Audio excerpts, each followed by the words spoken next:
சிவகங்கை மாவட்ட நலச்சங்கம் வேலைவாய்ப்பு அறிவிப்பு வெளியிட்டிருக்காங்க. இதில் பல்வேறு பணியிடங்கள் இருக்குது. மினிமம் 8ஆம் வகுப்புலேருந்து எனி டிகிரி முடித்த கேண்டிடேட்ஸ் அப்ளை பண்ணுற மாதிரியான போஸ்ட்டு நிறையா இருக்குது.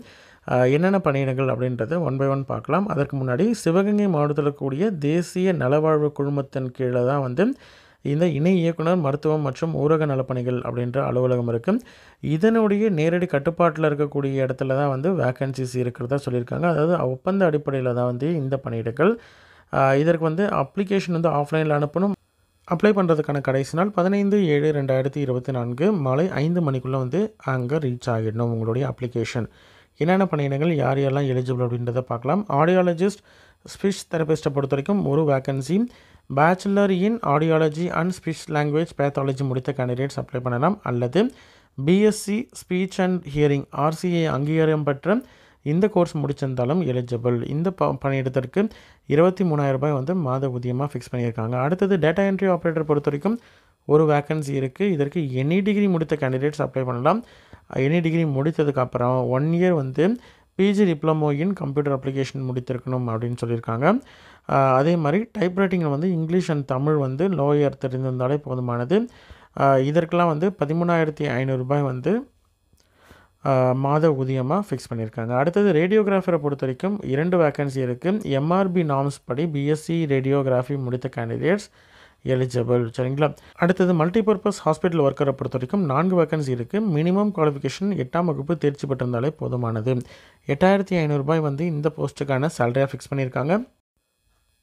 அப்ளிகேஷன் சென்ட் பண்ணுற அட்ரஸ் என்ன அப்படின்னு பார்த்தீங்கன்னா, இணை இயக்குனர் மருத்துவம் மற்றும் ஊரக நலப்பணிகள் அலுவலகம், பழைய அரசு மருத்துவமனை வளாகம், நேரு பஜார், சிவகங்கை அப்படின்னு சொல்லியிருக்காங்க. இதற்குள்ள உங்களுக்கு காண்டாக்ட் நம்பரும் கொடுத்துருக்காங்க.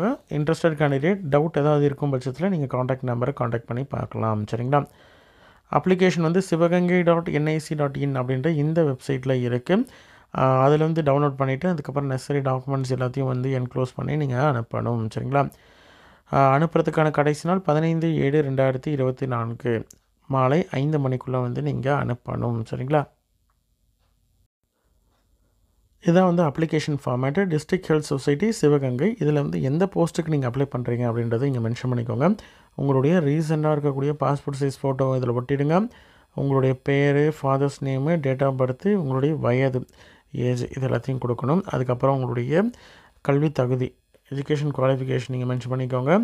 டிகிரி அல்லது டிப்ளமோவில் டோட்டல் மார்க்குக்கு எவ்வளோ மதிப்பெண் எடுத்திருக்கீங்க அப்படின்ற டீட்டெயில் கொடுக்கணும். நெக்ஸ்ட்டு கம்யூனிட்டி டீட்டெயில் எழுதணும். அதுக்கப்புறம் கரண்ட்டாக இருக்கக்கூடிய ரெசிடென்ஷியல் அட்ரஸ், இப்போ இருக்கக்கூடிய தற்காலிக முகவரி, பர்மனெண்ட் அட்ரஸ் நிரந்தர முகவரி, ஆதார் கார்டுடைய நம்பரு, ஃபோன் நம்பரு, இமெயில் இருக்குது அப்படின்ற மாதிரி தான் இமெயில் ஐடி கொடுத்துக்கலாம்.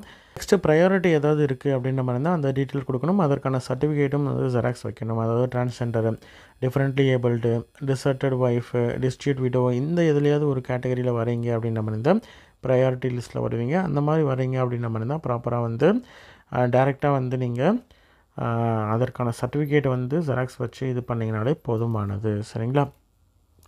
அடுத்தது பிளேஸு, டேட்டை மென்ஷன் பண்ணிக்கோங்க, சைன் பண்ணிக்கோங்க. சரிங்களா. சைன் பண்ணிக்கோங்க. என்னென்ன டாக்குமெண்ட்ஸ்லாம் அப்படின்னு கேட்குறாங்கன்றதை பார்க்கலாம். 2 பாஸ்போர்ட் சைஸ் ஃபோட்டோ அப்ளிகேஷனில் அனுப்பணும். டேட் ஆஃப் பர்த்துக்கு 10th சர்டிஃபிகேட் இல்லை 12th சர்டிஃபிகேட் இல்லைனா பர்த் சர்டிஃபிகேட் ஏதாவது ஒரு ப்ரூஃப் எவிடன்ஸாக ப்ரொடியூஸ் பண்ணணும். எஜுகேஷன் குவாலிஃபிகேஷன் டிகிரியாக இருக்கட்டும், டிப்ளமா இருக்கட்டும், SSLCயாக இருக்கட்டும், HSCயாக இருக்கட்டும், எதுவாக இருந்தாலும் சரி, அதில் என்ன எஜுகேஷன் குவாலிஃபிகேஷன் அப்படின்றதையும் மார்க் எவ்வளோ எடுத்திருக்கீங்க அப்படின்றதுக்கான சர்டிஃபிகேட் ப்ரொடியூஸ் பண்ணுவாங்க.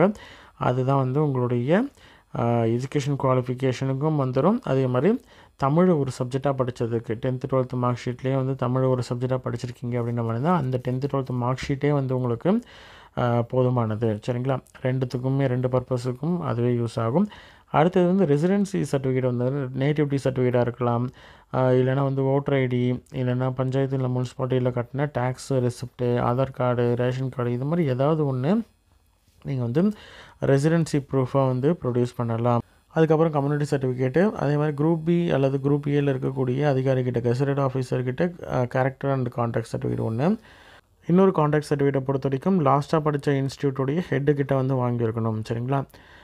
கரண்ட்டாக ஸ்டடி பண்ணிகிட்ருக்கீங்க அப்படின்ற மாதிரி இருந்தாலும், இல்லை இப்போ படிச்சுட்டு இருக்கக்கூடிய அந்த காலேஜோடைய ஹெட் ஆஃப் த இன்ஸ்டியூட் கிட்ட வாங்கணும். சரிங்களா? டிஃப்ரெண்ட்லி ஏபிள்டு கேண்டிடேட்டாக இருந்தாலும் ப்ராப்பரான சர்டிஃபிகேட்ஸ் வந்து ப்ரொடியூஸ் பண்ணணும். ஒர்க் எக்ஸ்பீரியன்ஸ் இருக்குது அப்படின்ற மாதிரி தான் அதற்கான எக்ஸ்பீரியன்ஸ் சர்டிஃபிகேட்டும் வந்து ப்ரொடியூஸ் பண்ணணும். சரிங்களா? அதே மாதிரி நோ அப்ஜெக்ஷன் சர்டிஃபிகேட், வேறு எங்கேயும் ஒர்க் பண்ணிகிட்ருக்கீங்க அப்படின்ற மாதிரி தான் நோ அப்ஜெக்ஷன் சர்டிஃபிகேட் வந்து ப்ரொடியூஸ் பண்ணுற மாதிரி இருக்கும். சரிங்களா? உங்களோட ஃப்ரெண்ட் சர்க்கிள்லேயோ ரிலேட்டிவ்ஸ்லேயோ யாராவது இந்த பணியிடத்திற்கு எலிஜிபிள் அப்படின்னு நினச்சாங்கன்னா அவங்களுக்கு இந்த வீடியோவை ஷேர் பண்ணுங்கள்.